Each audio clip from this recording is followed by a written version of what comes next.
Cowboy find an abandoned gay teen on Christmas Eve. What happens next changed everything. True gay story part 2. If this story speaks to your heart, stay with me till the end. Like the video, subscribe to the channel, and press the bell icon so these stories can keep finding the people who need them. He thought the hardest part was already behind him. The bruises, the bus station, the silence of a father who chose hate over him. He was wrong. Just as Ethan learns to trust a home, a family, and a love he never thought he'd deserve, the past reaches back with one phone call, threatening to tear down everything two broken men had built together. This time, the storm isn't coming from outside the ranch. It's coming for the one thing they can't survive losing: each other's trust. Some wounds don't just reopen, they test if love was ever strong enough to hold. Please enjoy the part 2.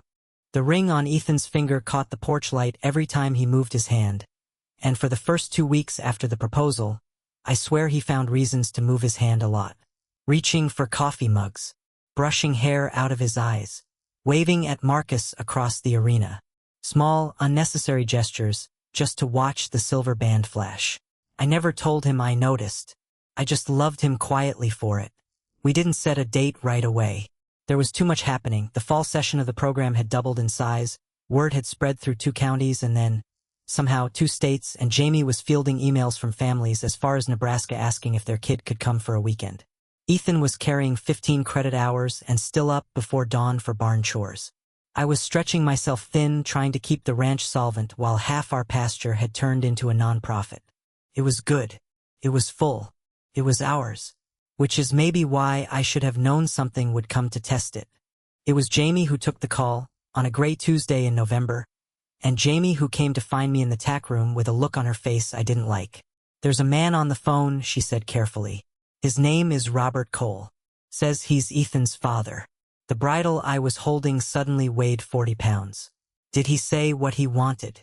"He wants to come out here. Says he heard about the gay ranch." His words, from somebody in town, and he has opinions he'd like to share. Her jaw tightened. He also asked if it was legal for a grown man to be, quote, housing runaway teenagers so he can groom them. I set the bridle down very slowly, because if I didn't, I was going to put my fist through the wall. "Ethan doesn't know," I said. It wasn't a question. I could see it in the careful way Jamie was watching me. I didn't want to be the one to tell him. Figured that was your call. I found Ethan in the arena, helping Marcus dismount after a lesson, laughing at something the kid had said. 21 years old now, sun in his hair, easy in his own skin in a way that still sometimes stole my breath when I thought about the boy who used to flinch at raised voices. I hated, more than I'd hated almost anything, that I was about to put a shadow back over that face. He read it before I said a word. He always could. What happened? I told him. All of it, the call, the words his father had used, the implication buried inside them like a blade. Ethan went very still, the way he used to when he first came to us, arms wrapping instinctively around himself. "Groom," he repeated like the word tasted like something rotten. "He thinks. He's telling people you groomed me? He's telling people whatever makes him the victim in his own story," I said. "It's not true, Ethan. Not one word of it. But if he starts saying it loud enough in the wrong places, he could hurt the program." Ethan's eyes went wide with the realization landing all at once. The kids, their families. If somebody believes him, I won't let that happen. You can't promise that. His voice cracked, not with tears this time, but with something harder. Fear turning into fury in real time. 2 years, Jake. 2 years I built this life, and he gets to just call up and try to burn it down because he can't stand that I'm happy? I pulled him against me, felt him shaking with the effort of not shaking. "Let him try," I said into his hair. "We'll be ready." We were ready, or we tried to be. Sarah's brother was a family law attorney in Cheyenne, and within a week we had him on retainer, going through every piece of paper that mattered: Ethan's enrollment records, the program's nonprofit filings, character references from half the county, a signed and notarized statement Ethan gave of his own free will laying out exactly how he'd come to the ranch and exactly nothing that his father was implying. "He has no case," the lawyer told us over coffee in his office, sliding the folder across the table. "Ethan was 19, a legal adult the entire time. There's no crime here. What he has is a smear campaign, and smear campaigns can't hold up in court, but they can absolutely hurt in the court of public opinion, especially in a town this size. That was the part that kept me up at night. Not the legal risk, the human one. The parents who might pull their kids from the program out of fear, without ever meeting us, without ever seeing the light come back into a scared teenager's eyes after a weekend with the horses. Robert Cole didn't sue. He didn't need to. 2 weeks before Christmas, a letter to the editor ran in the local paper, and signed by name, but everyone in a town that size knew exactly whose voice it was. Warning concerned parents about an unregulated operation bringing vulnerable youth out to an older man's remote property. By that afternoon, 3 families had called Jamie to cancel their January bookings. I found Ethan that night sitting on the porch steps in the cold without a coat, staring at nothing, the same posture I'd first seen him in at a bus station 2 Decembers ago. My stomach dropped straight through the floorboards. Hey, I sat beside him, resisting the urge to pull him close, giving him room first. Talk to me. I keep thinking, he said, voice flat, that maybe he's right. Not about you, never about you. But maybe I brought this here. Maybe just by existing the way I exist, I put a target on everything we built. Ethan, look at me. I waited until he did. You didn't do this. He did. The only thing you're guilty of is surviving him and building something beautiful in spite of him, and that is exactly what he can't stand. This isn't about you being a danger to anyone. It's about you being proof he was wrong. Then why does it feel like I'm the one losing everything? Because you've lost things to him before, I said quietly. And your body remembers what that felt like even when your mind knows this is different. But Ethan, I am not your mother standing silent in that kitchen. I am not going anywhere, and I am not letting one bitter man take one more thing from you. Not the ranch. Not the program. Not us. He finally let me pull him in, and I felt some of the rigidity go out of his shoulders, replaced by the shaking that meant he was finally, safely allowed to feel it. I don't want to give him the satisfaction of ruining Christmas. He mumbled into my chest. Then we don't let him. We fought back the only way that actually works against a smear, not with anger but with light.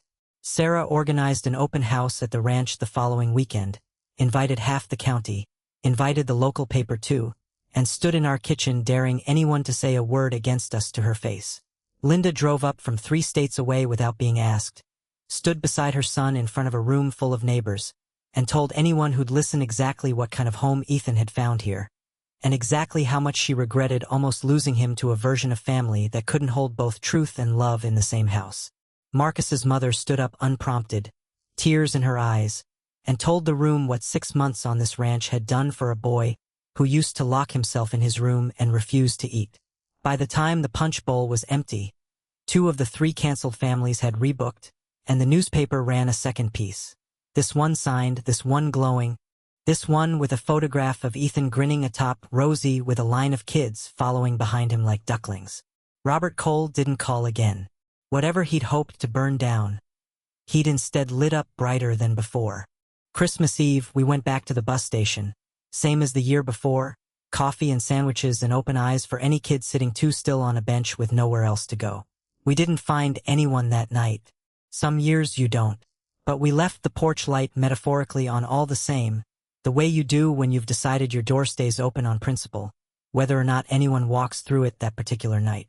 Driving home under a sky cracked open with stars, Ethan turned to me at a red light in town, quiet for the first time in what felt like a stressful, victorious week.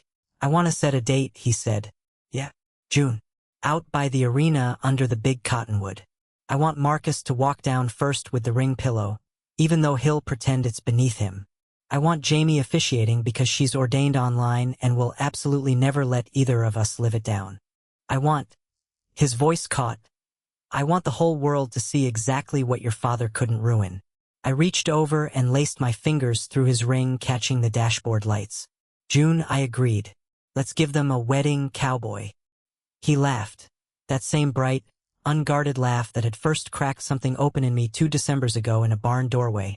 And for the length of that drive home, with the ranch lights glowing gold against the snow up ahead, nothing in the world felt like it could touch us. June came in warm and green, the kind of Wyoming early summer that made you forget winter had ever touched the place. The pasture grass stood tall enough to whisper against your knees, and the old cottonwood by the arena had filled out into full leaf, throwing a wide circle of shade right where Ethan wanted to stand and say his vows. I'd spent 3 weeks building a low wooden arch under that tree with my own hands, the same way I'd built most of the house years before Ethan ever climbed into my truck. Sanding it smooth at night after chores, out in the barn under a work lamp, so he wouldn't see it until it was finished. Some things you want to give a person whole, not in progress. You're nervous, Sarah said, amused, watching me straighten my collar for the 4th time in the mirror of the guest room that used to be Ethan's, back before it was just storage for saddle blankets and old photo albums. I've broken horses that are calmer than I am right now. He's not going anywhere, Jake. Man's been planning this since December. I know. I did know. That wasn't the nervous part. The nervous part was standing in front of everyone we loved and finally, completely, having no walls left to hide behind. 2 years of learning how to stop running, and here I was about to do the most public, most permanent, least escape hatch thing a person could do. I wanted it more than I'd ever wanted anything. They'd strung small lights through the cottonwood's branches, though they wouldn't matter until after dark. The wedding was set for 6 golden hour, when the light over the ranch turned everything the color of honey. Folding chairs stood in loose rows on the grass, maybe 80 of them, filled with neighbors and program families in a small, determined cluster of Ethans found community from Cheyenne. Jamie among them in a suit the color of a good sunset, ordination certificate printed and laminated and, she informed us proudly, legally binding, unlike my last 3 relationships. Linda sat in the front row on Ethan's side, dabbing her eyes before anything had even started. Beside her sat an empty chair. Ethan had left it there on purpose. Not for his father, he told me, but for the version of his family that might have been, so that grief could have a seat too, instead of hiding somewhere in the back of his chest all night. His father hadn't been invited. Nobody expected him. Nobody mentioned it again after that. Marcus walked the ring pillow down the aisle first, exactly as promised, wearing an expression of profound teenage suffering that fooled absolutely no one. I caught him grinning the second he thought no one was looking. Behind him came Ethan. I'd like to say I remember every detail of that walk toward me, but honestly the whole world narrowed down to just him. White shirt, sleeves rolled the way he always wore them for barn work because he'd insisted. I fell in love with you in flannel, Jake. I'm marrying you the same way I know how to be. Dark hair a little too long the way I liked it, and that same silver band on his hand that he'd been turning in the light for 6 months, except today it would finally have a partner. He was 21 now. Steady. Certain. Nothing at all like the boy hunched small on a bus station bench, and somehow impossibly still exactly him. That same stubborn tenderness, that same fierce refusal to let the worst thing that ever happened to him be the last word on who he was. He reached the arch and took both my hands, and I realized distantly that half the crowd was already crying, and so apparently was I. Jamie cleared her throat with the gravity of someone who had clearly practiced this speech in a bathroom mirror at least a dozen times. We are gathered here, she said, under a tree that has, I am told, survived 3 lightning strikes, a flood, and 1 extremely determined goat, to witness Jake and Ethan do something braver than any of that. We're here to watch 2 people choose each other, in public, on purpose, with their whole chests. A ripple of laughter through the chairs. Ethan's thumb moved over my knuckles. Grounding. Familiar. I met Ethan at a moment when he'd stopped believing love was safe. Jamie went on, voice softening. And I met Jake at a point where he'd convinced himself love was something that happened to other people in the past tense. What they built instead is proof that you don't have to be perfect to be somebody's home. You just have to stay. She nodded to me. Jake, your vows. I'd written them a dozen times and thrown out 11 versions. In the end, I just told him the truth. 2 years ago, I almost drove right past that bus station, I said. Some nights I still think about that, how close I came to just going home. But I didn't, and I've spent every day since being grateful for whatever made me stop the truck. Ethan, you didn't just give me someone to love. You gave me a reason to stop being afraid of being known. You taught me that being scared together beats being safe alone, every single time. I promised to keep choosing you on the easy days and the hard ones. I promised to never again decide what's best for you without asking what you want. And I promised that this ranch, this life, this whole battered, stubborn heart of mine It's yours. It's been yours since you said your name was Ethan and reached for your duffel bag. He was openly crying now, and didn't seem to mind that everyone could see it. Ethan, Jamie said gently, your turn. He took a breath, steadying himself the way I'd watched him do 100 times before walking into a round pen with a spooked horse. I used to think love was something you had to earn by hiding the parts of yourself people didn't want. Jake was the first person who ever asked me what I wanted instead of telling me who to be. He gave me a home before he ever said he loved me, and safety before he asked for anything back. And I think that's the realest kind of love there is, the kind that doesn't wait for you to be easy before it shows up. He laughed, wet and a little shaky. You are the most stubborn, overprotective, ridiculous man I have ever met, and I have never once, not for a single day, regretted getting in your truck. I promise to keep choosing this life with you. The horses, the hard mornings, the kids we get to help, all of it. I promise to fight for us even when it's easier to run, because you taught me how to stop running, too. I love you. I'm not scared anymore. Not with you. Somewhere behind us, Scout barked once, sharp and delighted, as if she'd understood every word. By the power vested in me by a website that also sells stickers, Jamie announced, grinning through her own tears, I now pronounce you married. Jake, kiss your husband. I didn't need telling twice. The applause that followed felt less like polite wedding clapping and more like the whole crowd exhaling at once. 2 years of watching us fight for this, all of it landing somewhere solid at last. Marcus hooped loud enough that Rosie, watching from the pasture fence with the other horses, tossed her head and whinnied back, and the sound rolled out across the ranch like it belonged in the ceremony too. We danced that night on plywood laid over the grass, string lights glowing gold in the cottonwood above us, and somewhere around midnight, when most of the guests had drifted toward the dessert table or their trucks, Ethan pulled me a little ways off, out to the fence line where we could see the horses standing quiet in the dark, and the whole sky opening up bright with stars above the barn roof. Married, he said, testing the word the way he used to test new ones, boyfriend, gay, home, like he still couldn't quite believe he was allowed to have it. Married, I agreed, wrapping my arms around him from behind the way I had that first afternoon he fell in the mud, except now there was nothing to catch him from, nowhere for either of us to fall.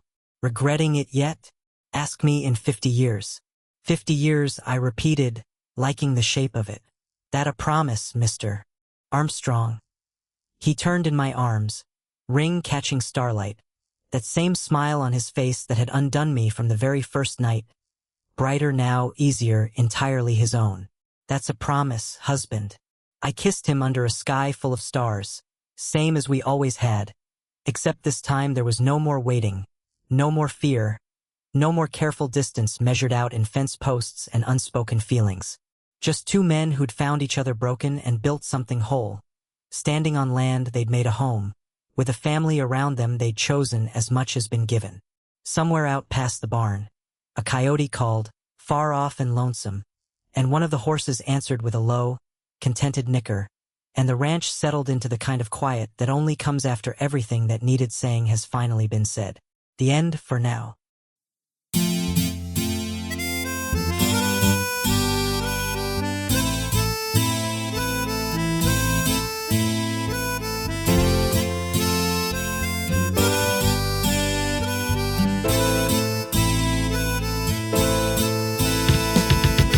आशिक हूँ तेरा राजा बाजार का, लगता है मुझको नशा ये प्यार का। आशिक हूँ तेरा राजा बाजार का, लगता है मुझको नशा ये प्यार का।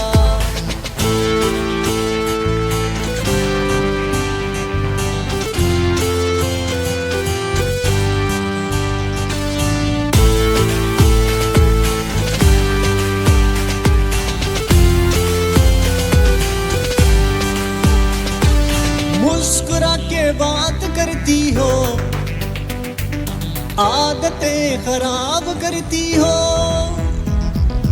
ना दिखो बेताब लगता हूँ, आशिक बेहिसाब लगता हूँ। ऐसा नशा है तेरे दीदार का, आशिक हूँ तेरा राजा बाजार का, लगता है मुझको नशा ये प्यार का। जिंदगी हसीन लगती है जब ये जालिम प्यार होता है। सांसों में सांस आती है जब तेरा दीदार होता है। नखरा है ऐसा मेरी सरकार का, आशिक हूँ तेरा राजा बाजार का। लगता है मुझको नशा ये प्यार का।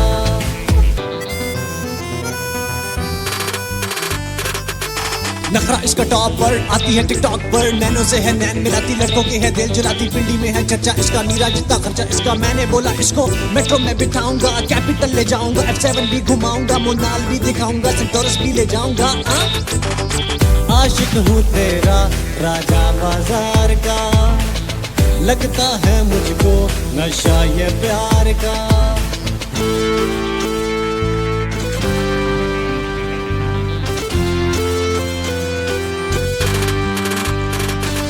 मौसमों की बेकरारी को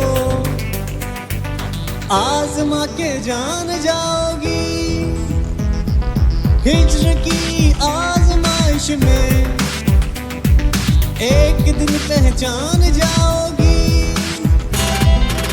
कहना है मेरे दिल बेकरार का, आशिक हूँ तेरा राजा बाजार का। लगता है मुझको नशा ये प्यार का।